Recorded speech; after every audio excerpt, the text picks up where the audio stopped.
Hi, this is Taylor Warwick, and I am back to continue talking about the TV show Hit the Floor.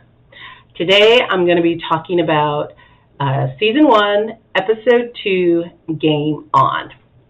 Now, last week, it was revealed, Sloane revealed to her old flame, Pete, that he was Asha's father. And, of course, drama ensued and such like. What I found really interesting in the pilot is that the character of Pete doesn't really seem interested at all in Sloane or having thought about her or anything like that. That's how it's being presented. He's definitely more interested in Raquel.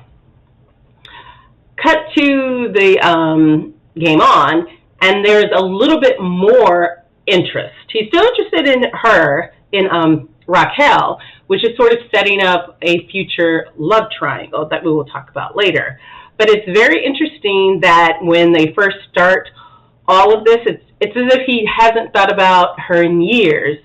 But we will find later in the show, as it progresses, that's not the case at all. The show definitely shifts that, where she has been someone he's been thinking about over the last 20 years. But currently, they're sort of setting them up as hot mom and dad, and they're played by Kimberly Elise and Dean Cain. So that right there, when this show came out in 2013, I think they were a built-in fan base of Gen Xers who grew up watching them in film and TV. So that's like a main thing. In terms of Raquel is best friends with Yelena. However, the show, their relationship is, they're presented as friends, but more frenemies. And it's interesting because, again, later as the show goes on, we find out that they're basically each other's best friends and know each other's secrets.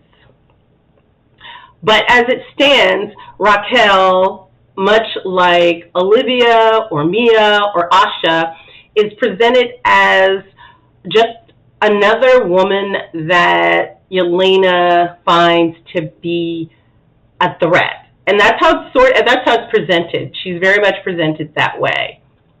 And I think it's because the show is so top-heavy with interesting and fun, diverse women that even though she eventually will be the primary villain, at this point, they haven't quite worked out who's going to stay, who's going to go, and where everyone fits.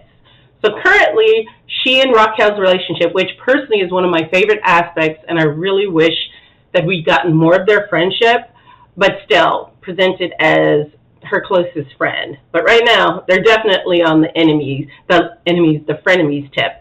As we all know, Yelena did her dirty by basically getting her Raquel bounced as a devil girl. So that's the main thing. We also meet Teddy, who is while Kyle is the female primary comic relief in general and the primary female comic relief, Teddy is her on-again, off-again lover who she just meets, and he's introduced. And the two are quite funny together. I mean, I really do get a kick out of their goofy, fun dynamic. So, and he's sort of a bit of a sugar daddy for her in a sense, but it's all presented pretty pretty light. And let's see. After that, this wasn't an episode that, again, is pretty much setting up the main storylines. So basically, that's it. I mean, what I liked about this, the dance routines was definitely fire. It was fire. But I will say, again, when it comes to Yelena, because inevitably Logan Brownie is like knows what she's doing, she's definitely presented as incredibly petty at this point, just knocking Asha. She finds out by overhearing Pete and Sloane talk about him being her father, and he wants to tell her and all that stuff like that. And so just to kind of knock her off her game, because Olivia has decided that Asha is special and should come to the forefront for the dances, it's to throw her off her game and so that she'll be upset. So again, she is presented as a petty sorority girl type, but I will say I do like the progression of Yelena as full-blown head bitch in charge, with a vast plan for the future. So basically, that is what happens. It's sort of a setting the real things that are going to happen. So again, it was a short, sweet, and basically to the point. Thank you for joining me, and once again, I will see you next time. Bye.